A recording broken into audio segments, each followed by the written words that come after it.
Bismillahirrahmanirrahim. Assalamualaikum warahmatullahi wabarakatuh. Waalaikumsalam warahmatullahi Waalaikumsalam. wabarakatuh. Pada kesempatan kali ini, kami dari kelompok satu akan mempresentasikan dari hasil diskusi kami terkait strategi dan metode pembelajaran berdiferensiasi. Dalam hal ini kaitannya dengan luring maupun daring, online maupun offline. Kami di sini kelompok satu beranggotakan untuk yang pertama ada Mbak Ambar, kemudian yang kedua ada Mbak Rizky, dan selanjutnya ada Mbak Ivani, kemudian ada saya sendiri, Mbak Audin, selanjutnya ada Mbak Ana, dan yang terakhir ada Mbak Dika. Kami semua di sini akan mempresentasikan dari sudut pandang kami dengan beberapa sumber pembelajaran atau sumber referensi dari jurnal maupun buku tentang strategi dan metode pembelajaran diferensiasi. Untuk itu, kelompok satu kami akan mempresentasikan sebagai berikut. Berdiferensiasi, tentunya kita sudah paham sama tentang berdiferensiasi seperti apa. Tapi di sini kami akan menekankan kembali tentang berdiferensiasi. Di sini kita melihat beberapa foto. Di sini ada 3 foto dengan masing-masing memiliki nama tersendiri. Dan dari foto ini kita melihat di sini ada karakter Rahmat yang dia tersenyum. Dia ada Leo, dia membawa gambar, kemudian Tiang gembira. Ada Rudi dengan ekspresi yang sedih. Dari ketiga foto ini kita sudah melihat bahwasannya ada beberapa perbedaan dari beberapa karakter yang kita lihat bersama. Apakah perbedaan ini yang dimaksud itu adalah bahwa setiap peserta didik memiliki karakternya sendiri-sendiri. Itulah yang disebut dengan diferensiasi. Sehingga dengan kata lain, diferensiasi itu adalah pembelajaran yang memberi keleluasaan pada siswa untuk meningkatkan potensi dirinya sesuai dengan kesiapan belajar, minat, dan profil belajar siswa tersebut. Sehingga bisa dengan kata lain bahwa berdiferensiasi itu memiliki karakter tersendiri dari masing-masing siswa. Tetapi apakah hanya itu dalam proses pembelajaran? Tentunya tidak.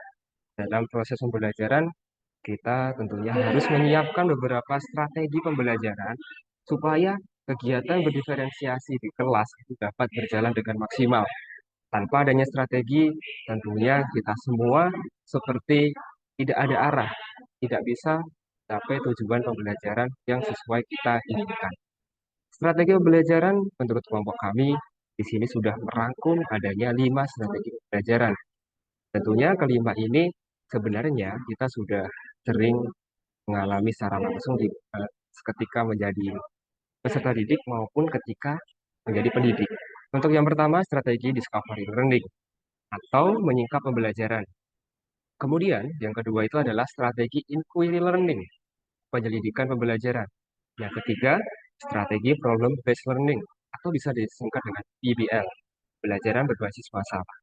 Dan yang keempat, strategi project based learning atau PJBL, pembelajaran berbasis proyek. Dan yang kelima, strategi scientific learning, pembelajaran ilmiah. Dari kelima strategi pembelajaran ini, tentunya kita harus memahami bagaimana masing-masing strategi dalam pelaksanaannya. Karena tidak mungkin ketika kita mau menjalankan strategi ini, kita tidak tahu tata cara pelaksanaannya. Itu kita akan belajar bersama-sama tentang strategi pembelajaran berdiferensiasi. Oke, kita di sini melihat bersama-sama. Di sini ada strategi discovery learning. Bagaimana dan apa yang dimaksud dengan strategi discovery learning? Kita lihat bersama-sama di layar yang kita saksikan. Di sini strategi discovery learning itu adalah teori belajar yang didefinisikan sebagai proses pembelajaran yang terjadi bila pelajar tidak disajikan dengan pelajaran dalam finalnya, tapi diharapkan mengorganisasi sendiri. Dengan kata lain, discovery learning itu adalah sesuatu pembelajaran yang mana siswa atau peserta didik itu mereka menggali dari awal hingga akhir. Menggali yang dimaksud seperti apa? Kita lihat bersama-sama di sini. Yang pertama, di sini adanya stimulation. Peserta didik diberikan stimulasi atau pemberian rangsangan. Ketika pada kenyataannya, seperti contohnya itu adalah guru memberikan materi rangsangan untuk motivasi terhadap materi yang akan disampaikan. Selanjutnya, problem statement, pernyataan atau identifikasi masalah. Dan yang ketiga, data collection, pengumpulan data. Dan yang terakhir, pengolahan data. Masing-masing dari proses strategi discovery learning ini harus berjalan dengan tuntut, karena ini berkaitan dengan proses pembelajaran yang maksimal. Selanjutnya, kita akan memahami bersama-sama tentang strategi pembelajaran inquiry.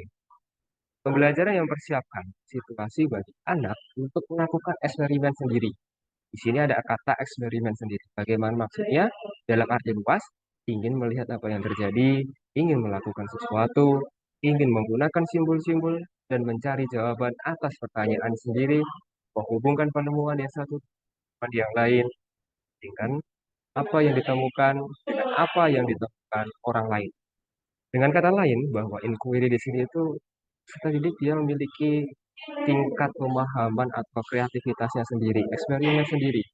Mereka mencari pertanyaan, kemudian mencari jawabannya secara mandiri, dengan menghubungkan berbagai penemuan-penemuan lain.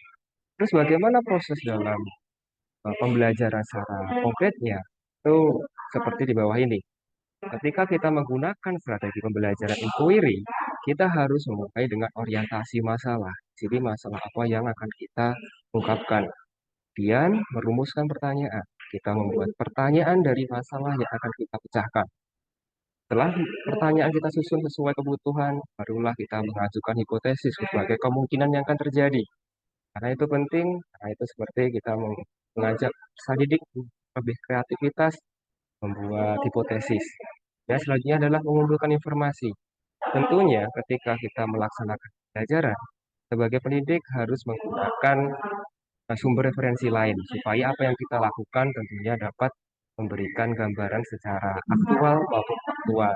Bukan sesuatu yang omong kosong seperti itu. Kemudian selanjutnya adalah hipotesis. Apakah rencana-rencana tadi sudah berjalan dengan baik atau belum? Dan yang terakhir barulah nanti menyimpulkan. Tentunya kedua strategi tersebut bisa berjalan maksimal apabila dilakukan saling paham antara pendidik maupun peserta didik. Selanjutnya, kita akan masuk ke dalam bagian strategi problem based learning yang akan disampaikan oleh teman saya. Nah, untuk waktu dan tempat, saya persilakan. Ya, cek apakah suara saya terdengar? Terdengar? Ya, terima kasih Mas Baha. Selanjutnya, di sini saya akan menyampaikan mengenai strategi yang kedua, yaitu Problem Based Learning atau PBL. Nah, di sini strategi ini merupakan pengajaran yang bercirikan dengan adanya permasalahan nyata sebagai konteks untuk para peserta didik belajar berpikir kritis dan keterampilan memecahkan masalah, dan juga memperoleh pengetahuan yang dari masalah yang telah dihadapinya. Nah, yang menarik dari strategi PBL ini bahwa peserta didik itu dilibatkan dalam proses pembelajaran, yang mana mereka diberikan problem atau masalah oleh guru, kemudian peserta didik diharapkan mampu menganalisis masalah, kemudian mendiagnosis masalah, kemudian merumuskan alternatif atau strategi pemecahan masalah tersebut. Nah, adapun bentuk ataupun langkah-langkah kegiatan dari strategi PBL ini, yang pertama di situ adalah mengorientasikan peserta didik terhadap masalah. Nah, pada tahap ini peserta didik guru dapat membimbing peserta didik atau memberikan suatu permasalahan yang nantinya akan didiskusikan peserta didik bersama kelompoknya. Jadi misalnya dalam hal ini peserta didik dapat dibentuk menjadi kelompok-kelompok untuk nantinya mendiskusikan masalah yang ada. Kemudian yang kedua, yaitu mengorganisasi peserta didik untuk belajar. Nah, di sini peserta didik bersama kelompoknya di situ mulai berkaitan dengan masalah yang telah diungkapkan tadi. Jadi bagaimana atau rencana apa yang nantinya akan peserta didik lakukan terkait dengan pemecahan masalah tersebut. Kemudian yang kedua, membimbing penyelidikan individual maupun kelompok. Nah, di sini pendidik atau guru dapat membimbing dari adanya kegiatan ataupun diskusi kelompok yang telah dibentuk kelompok tadi. Nah, dalam hal ini pendidik dapat mengelompokkannya dengan cara berdiferensiasi. Misalnya dalam contoh nyatanya, misalnya pada materi misalnya teks laporan hasil observasi. Nah, di situ peserta didik dapat dikelompokkan berdasarkan gaya belajarnya, misal dari ada yang kelompok visual, kemudian auditori, dan juga kinestetik. Nah, di situ guru dapat mengelompokkan berdasarkan gaya belajar peserta didik itu untuk kemudian nanti terkait dengan pengembangan ataupun masalah yang akan diberikan itu dan bagaimana menyajikan hasil karyanya juga disesuaikan dengan pengelompokan tadi. Misalnya untuk yang visual di situ misalnya peserta didik diberikan atau diberi pengarahan untuk mengamati gambar, kemudian menuliskan hasil pengamatannya. Kemudian untuk kelompok auditori misalnya diberikan rekaman suara untuk didengarkan dan kemudian secara lisan itu menyampaikan dari apa yang mereka dengar. Kemudian yang kelompok kinestetik misalnya juga setelah peserta didik mengamati, kemudian mulai mendemonstrasikan dengan misalnya dalam bentuk rekaman video ataupun sesuatu yang itu menimbulkan sisi ekspresif ataupun sisi atraktif dari peserta didik itu sendiri. Jadi di situ adanya diferensiasi dalam hal misalnya dari segi proses belajarnya. Kemudian setelah itu ada yang terakhir di situ menganalisis dan juga mengevaluasi proses pemecahan masalah. Nah, dalam hal ini sudah sampai kepada evaluasi dari kegiatan atau proses pembelajaran yang telah dilaksanakan. Nah, dalam hal ini peserta didik bersama dengan guru mulai mengevaluasi ataupun merefleksi dari pembelajaran yang telah berlangsung. Ya, kemudian next selanjutnya. Nah, di situ strategi yang selanjutnya yang bisa diterapkan dalam pembelajaran berdiferensiasi yaitu adalah Project Based Learning atau PJBL, yang mana dapat diasumsikan bahwa pembelajaran ini adalah pembelajaran berbasis project, yang di sini menggunakan project atau kegiatan sebagai medianya, di mana peserta didik melakukan eksplorasi, kemudian penilaian, interpretasi, sintesis, dan informasi untuk menghasilkan berbagai bentuk hasil belajar.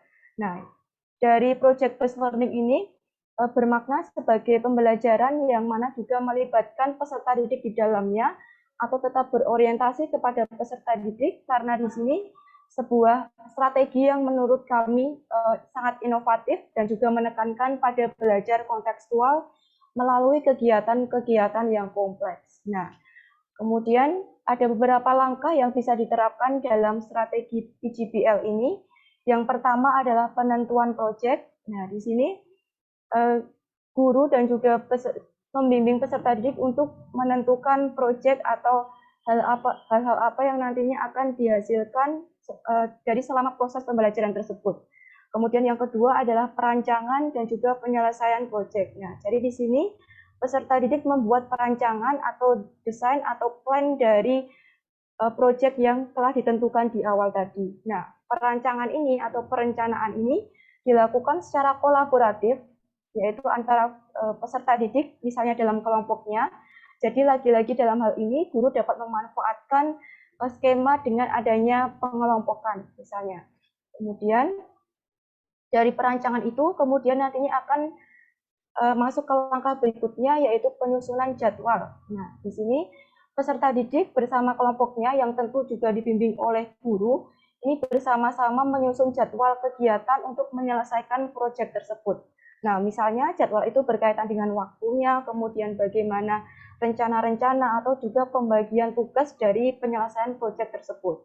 Nah, kemudian langkah yang berikutnya adalah penyelesaian dengan fasilitas dan monitoring guru. Nah, dalam hal ini, walaupun peserta didik bersama kelompoknya menjalankan satu proyek, tetapi tidak juga terlepas dari adanya monitoring atau bimbingan dari guru. Nah, disinilah guru memantau bagaimana perkembangan proyek peserta didik, kemudian juga nanti peserta didik dapat melaporkan setiap progresnya.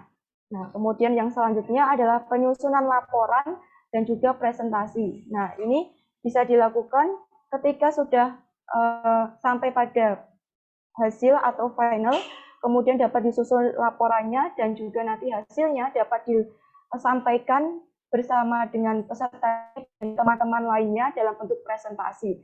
Yang mana dari presentasi itu dapat nanti adanya kegiatan umpan balik dari teman sebaya peserta didik saling menanggapi, saling memberikan masukan, kemudian juga pendidik juga bisa memberikan feedback yang positif bagi kelompok atau peserta didik tersebut. Nah, untuk yang terakhir di situ adalah melakukan evaluasi proses dari dan hasil proyek. Nah, di sini langkah ini adalah evaluasi dari kegiatan yang telah dilakukan atau selama proyek tersebut berlangsung. Nah, proses ini juga dapat sebagai refleksi yang dapat dilakukan oleh peserta didik secara kelompok apa saja yang harus dibenahi untuk perbaikan dari rencana ke depannya.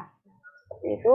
Jadi dapat disimpulkan bahwa untuk PJBL ini poin pentingnya adalah lagi-lagi peserta didik dapat menerapkan pembelajaran berdiferensiasi dengan strategi PJBL ini.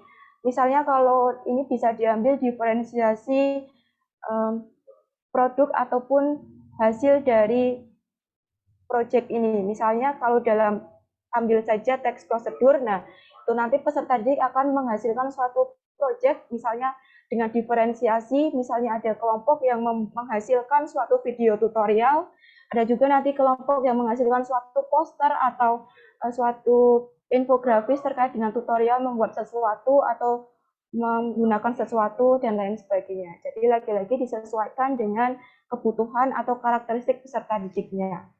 Ya, kemudian next. Nah, untuk strategi yang terakhir di sini ada strategi scientific learning atau biasa disebut dengan pembelajaran ilmiah.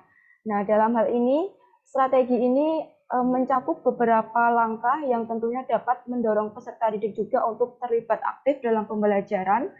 Adapun langkah-langkah yang dapat diterapkan yang pertama di sini adalah observing atau observasi, mengamati. Nah, pada tahap ini guru memancing peserta didik untuk mengaktifkan indera pada tubuh atau indera mereka. Jadi guru mencoba membangkitkan peserta didik untuk misalnya dapat mengamati ataupun melihat sesuatu atau membaca terkait dengan sesuatu hal berkaitan dengan topik yang akan dipelajari pada saat pembelajaran tersebut. Nah, kemudian yang selanjutnya adalah questioning atau di situ peserta didik mulai menanyakan. Nah, di sini peserta didik diberikan kesempatan untuk bertanya seluas-luasnya atau membuat suatu pertanyaan, mengajukan pertanyaan berkaitan dengan sesuatu yang telah diamati di awal tadi. Nah, jadi apa yang tidak dimengerti itu peserta didik diberikan kesempatan untuk bertanya di bagian ini. Kemudian yang ketiga, associating atau di situ adalah menalar atau dalam hal ini juga mengumpulkan informasi terkait dengan pertanyaan yang telah diajukan tadi. Jadi dalam tahap ini peserta didik mencari atau mengumpulkan informasi dari berbagai sumber ataupun berbagai referensi. Kemudian yang selanjutnya adalah networking atau di situ adalah membentuk jaringan. Nah, di sini peserta didik mengasosiasikan atau mengolah informasi dari hasil temuannya tadi. Nah, di mana pada tahap ini guru membantu peserta didik misalnya dalam kelompok-kelompoknya itu untuk memproses informasi yang sudah dikumpulkan tadi untuk kemudian diolah menghasilkan suatu pengetahuan atau jawaban atas pertanyaan yang diajukan sebelumnya. Nah, dan tahap terakhir di situ adalah experimenting atau mencoba atau dalam hal ini lebih tepatnya peserta didik diarahkan untuk mengkomunikasikan dari apa yang telah ditemukan atau data-data yang telah ditemukan di bagian sebelumnya tadi. Nah, jadi guru dapat memberikan kesempatan atau keleluasaan pada peserta didik untuk mengkomunikasikan atau menyampaikan hasil temuannya berdasarkan hasil analisis secara baik dari kelompoknya, dari kelompok yang telah dibentuk tadi. Nah, jadi dalam hal ini guru juga dapat menerapkan pembelajaran berdiferensiasi dengan adanya proses dari kegiatan-kegiatan yang berlangsung, tentunya dengan tetap memperhatikan pada kebutuhan dan karakteristik peserta didik. Nah, itu terkait dengan strategi yang dapat diterapkan dalam pembelajaran berdiferensiasi ini. Untuk selanjutnya, saya kembalikan ke moderator. Ya.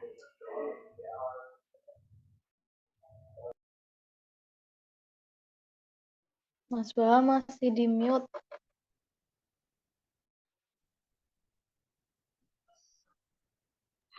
Ya, Terima kasih atas penyampaiannya dari Mbak Ambar terkait strategi pembelajaran yang sudah disampaikan tadi. Untuk itu, sesi pertama sudah selesai terkait strategi pembelajaran berdiferensiasi. Selanjutnya kita akan masuk pada metode pembelajaran. Untuk itu, ini saya stop. Baik, setelah kita bersama-sama tadi belajar tentang strategi pembelajaran berdiferensiasi, tentunya setelah strategi kita pahami, kita perlu adanya metode pembelajaran yang efektif untuk menunjang strategi tersebut supaya dapat berjalan dengan maksimal. Di sini kita lihat bersama-sama, ada beberapa metode pembelajaran yang bisa kita terapkan di dalam kelas untuk peserta didik. Untuk metode pembelajaran kali ini akan disampaikan oleh Mbak Ana. Untuk Mbak Ana, saya persilakan. Baik, terima kasih. Di sini saya akan menjelaskan tentang metode pembelajaran yang bisa diterapkan di pelajaran bahasa Indonesia. Ada beberapa metode, yang pertama yaitu diskusi kelompok. Nah, pada metode diskusi kelompok ini, yaitu metode yang digunakan dalam pembelajaran, di situ peserta didik dihadapkan kepada suatu permasalahan. Ya, jadi tujuan utama dari metode ini adalah untuk memecahkan masalah, kemudian menjawab pertanyaan, dan untuk memahami pengetahuan peserta didik. Jadi yang menjadi poin utama yaitu peserta didik harus mampu memecahkan masalah. Nah, misalnya jika diaplikasikan dalam pembelajaran bahasa, yaitu ketika peserta didik diminta untuk menyusun artikel atau editorial seperti itu. Jadi di dalam kelas peserta didik dibagi menjadi beberapa kelompok, kemudian mereka dihadapkan pada berbagai isu yang sedang berkembang di masyarakat. Nah, kemudian nanti masing-masing kelompok mencari solusi atas isu yang mereka pilih seperti itu. Di dalam struktur teks editorial ataupun artikel, yaitu ada tesis, argumentasi, penegasan ulang. Nah, di bagian penegasan ulang ini, mereka diminta untuk mencari rekomendasi atau saran dan juga solusi. Nah, metode diskusi ini masuk ke dalam diferensiasi konten karena peserta didik dibebaskan untuk memilih isu apa yang akan mereka pecahkan. Kemudian yang kedua, metode demonstrasi. Metode demonstrasi ini merupakan metode pengajaran pembelajaran yang memperagakan dan mempertunjukkan kepada siswa tentang suatu proses atau situasi atau benda tertentu, baik sebenarnya atau hanya sekedar tiruan. Nah, di sini misalkan dalam mempelajari materi teks prosedur, di sini guru mendemonstrasikan tentang langkah-langkah membuat sesuatu atau langkah-langkah melakukan sesuatu. Di dalam demonstrasi ini menggunakan diferensiasi proses. Jadi peserta didik diberikan kebebasan untuk memilih proses apa atau prosedur apa yang akan mereka gunakan untuk menyusun teks prosedur. Selanjutnya yaitu metode simulasi. Metode simulasi merupakan suatu cara dalam pembelajaran bahasa Indonesia dengan menggunakan situasi untuk mengembangkan kemampuan berbahasa dan bersastra. Nah, di sini misalkan pada KD mendemonstrasikan puisi. Nah, pada KD mendemonstrasikan puisi ini, peserta didik diminta untuk mensimulasikan atau mempraktikkan membaca puisi. Di dalam metode simulasi ini, di dalamnya menyangkut tentang diferensiasi konten. Jadi peserta didik diberikan kebebasan untuk memilih puisi apa yang akan mereka bacakan. Tidak hanya materi puisi, bisa juga materi drama. Mereka diberikan kebebasan untuk memilih tema apa yang akan mereka kembangkan menjadi sebuah drama. Seperti itu. Kemudian metode pengalaman lapangan. Nah, metode pengalaman lapangan merupakan metode yang digunakan agar peserta didik memperoleh pengalaman nyata yang dipraktikannya. Nah, di sini misalkan dalam menyusun teks laporan hasil observasi, peserta didik diminta untuk pengamatan langsung di lapangan. Nah, seperti itu. Ini masuk ke dalam diferensiasi konten karena mereka bisa melakukan observasi dengan objek yang berbeda-beda. Selanjutnya, metode mind mapping. Metode mind mapping ini merupakan suatu model pembelajaran yang menggunakan suatu strategi mencatat dengan kata kunci dan juga gambar atau suatu cara memetakan informasi dalam bentuk grafis. Nah, seperti itu ya. Di sini bisa diterapkan dalam semua materi karena di sini untuk merangkum sebuah materi intinya seperti itu ya. Kemudian dibuat mind mapping dan ini masuk ke dalam diferensiasi produk. Karena peserta didik dibebaskan untuk menyusun mind mapping mereka. Selanjutnya yaitu metode drama atau bermain peran. Metode drama atau bermain peran ini merupakan cara penguasaan pembelajaran melalui pengembangan imajinasi dan penghayatan yang dilakukan siswa dengan memerankannya sebagai tokoh hidup atau benda mati. Nah, ini cocok untuk materi drama ya. Jadi metode bermain peran ini cocok untuk diterapkan pada materi drama atau praktik drama. Di sini bisa termasuk dalam diferensiasi proses dan juga diferensiasi konten. Kemudian yang terakhir yaitu metode eksperimen. Nah, metode eksperimen ini merupakan suatu cara mengajar di mana siswa melakukan suatu percobaan tentang suatu hal, mengamati prosesnya, serta menuliskan hasil percobaannya. Nah, ini bisa dipraktikkan dalam materi teks laporan percobaan dan masuk dalam diferensiasi konten. Jadi, peserta didik diberikan kebebasan untuk memilih hal apa yang akan dieksperimenkan, seperti itu. Itulah metode pembelajaran yang bisa dipraktikkan dalam pembelajaran bahasa Indonesia. Saya kembalikan kepada moderator. Silakan Mas Bahaudin. Baik, terima kasih Mbak Ana atas penyampaiannya tentang metode pembelajaran. Ternyata setelah tadi kita belajar bersama tentang strategi dan metode pembelajaran, dapat kita simpulkan bahwa strategi dan metode yang sudah kita bahas bersama-sama tadi masuk dalam kategori untuk pembelajaran luring atau pembelajaran secara tatap muka. Karena dilihat dari penjelasan yang sangat detail tadi dan metode-metode yang harus diterapkan, itu akan lebih efektif untuk digunakan dalam kegiatan secara luring atau secara langsung di dalam kelas. Kemudian, apakah ada perbedaan antara luring maupun daring? Tentunya ada perbedaan. Melengkapi pembelajaran kali ini, kita juga akan membahas tentang strategi pembelajaran yang berbasis online atau daring. Di sini akan disampaikan oleh rekan saya selanjutnya. Untuk itu, saya persilahkan. Baik, terima kasih. Selanjutnya saya akan menyampaikan mengenai pembelajaran online. Dalam hal ini, strategi atau metode dari kelompok kami menemukan beberapa, salah satu di antaranya yaitu pembelajaran jarak jauh atau physical distancing. Di pembelajaran jarak jauh atau kita singkat saja sebagai PJJ ini merupakan strategi pembelajaran yang berkaitan erat dengan pembelajaran jarak jauh.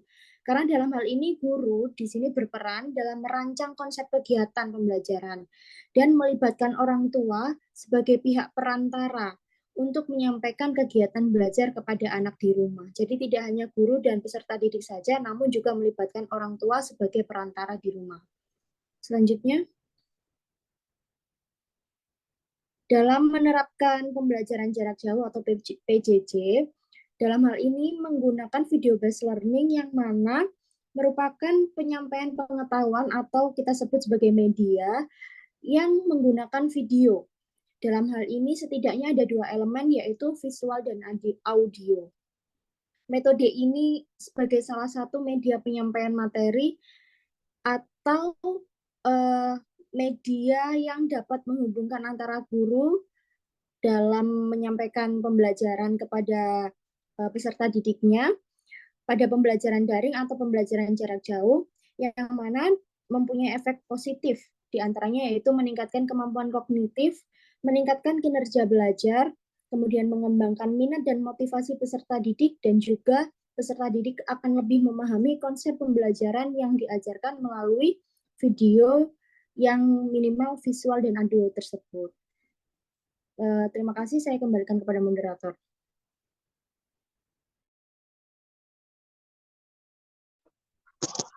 Terima kasih untuk penjelasannya dari Mbak Vita tentang pembelajaran online tadi. Kemudian kita sekarang akan lanjutkan tentang langkah-langkah penerapan dalam pembelajaran online tersebut atau pembelajaran daring.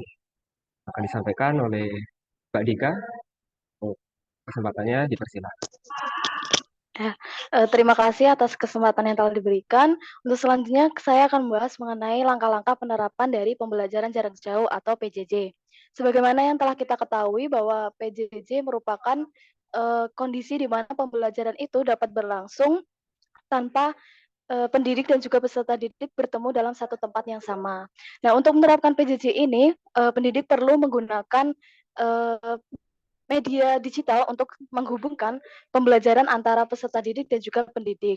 Nah, dalam hal ini, pendidik bisa menggunakan aplikasi atau sosial media sebagai penghubung antara pendidik, orang tua, dan peserta didik dalam pelaksanaan pembelajaran. Contohnya saja penggunaan WhatsApp Group, Google Classroom, Google Form, YouTube, Zoom, Google Meet, Canva, maupun media digital lainnya. Nah, adanya pembelajaran jarak jauh ini tentunya pendidik perlu melakukan adanya monitoring atau pemantauan terhadap berjalannya proses pembelajaran. Di dalam hal ini pendidik ataupun satuan pendidik dapat melakukan pertemuan dalam artian seminggu sekali dengan tetap mematuhi protokol kesehatan untuk memonitoring perkembangan pembelajaran sekaligus menyampaikan kegiatan apa saja yang akan dilakukan dan memberikan lembar portofolio kegiatan belajar selama 1 pekan kepada peserta didik itu sendiri. Nah, mungkin demikian langkah-langkah dalam penerapan pembelajaran jarak jauh. Waktu dan tempat saya kembalikan ke Mas Fian. Baik, terima kasih atas penyampaiannya tentang pembelajaran dan penerapan daring. Untuk itu selanjutnya tentang blended learning atau pencampuran dari pembelajaran yang akan disampaikan oleh Mbak Ivani. Apakah Mbak Ivani sudah siap untuk menyampaikan materinya?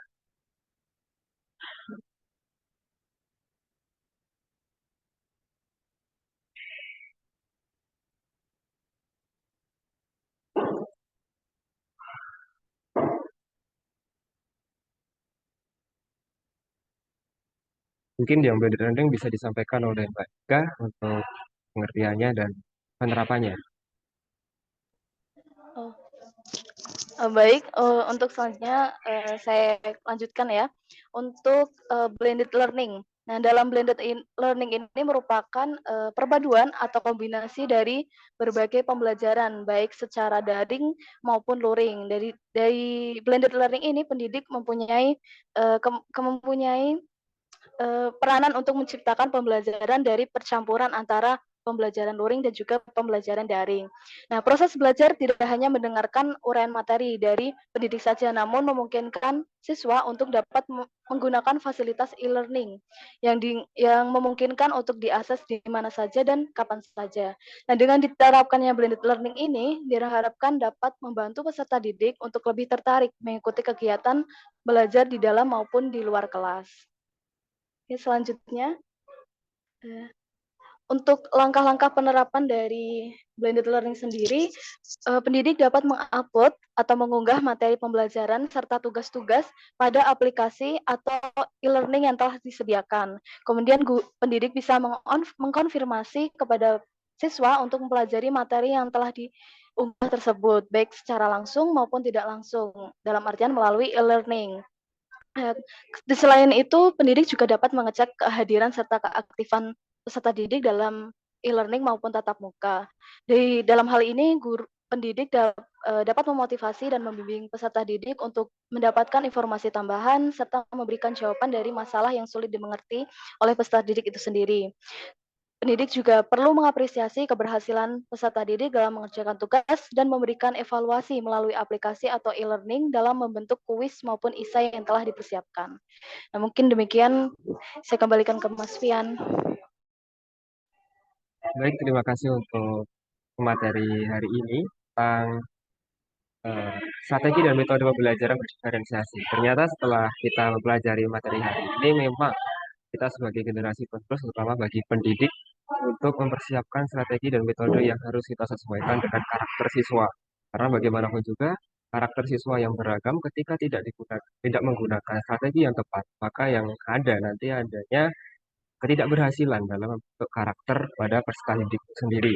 Dan dari pembelajaran hari ini juga dapat kita pahami bersama bahwa berawal dari adanya suatu fenomena atau COVID pada tahun lalu itu membentuk fleksibilitas dalam membuat suatu mode pembelajaran dan salah satunya adanya pembelajaran yang berbasis luring maupun daring dan itu baik untuk digunakan sebagai antisipasi untuk memahami tingkat karakter peserta didik karena bagaimana juga penyesuaian pada peserta didik itu adalah hal yang utama yang harus dilakukan oleh pendidik.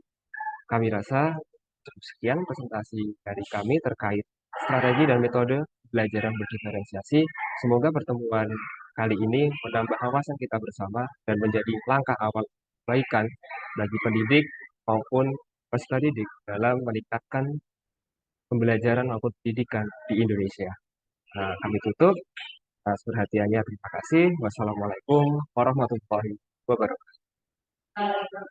Waalaikumsalam warahmatullahi wabarakatuh.